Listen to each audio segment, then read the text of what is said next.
Hi guys, welcome back. So I thought I'd share a quick video on how I store my scrap cardstock now.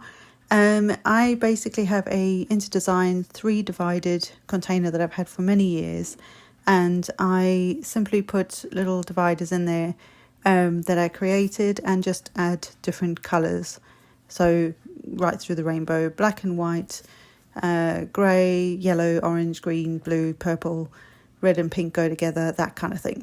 And then there are sort of A2 size front panels as well as any scrap pieces. If the piece gets too small, I then chuck it or recycle it. And then just in the back I have a bit of foam, that fun foam that I don't really know what else to do with.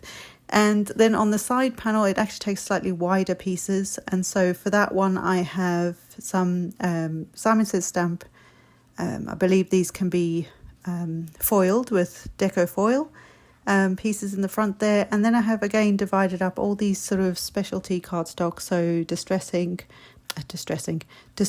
papers, watercolor papers, mixed media papers, that kind of thing is all in that front piece.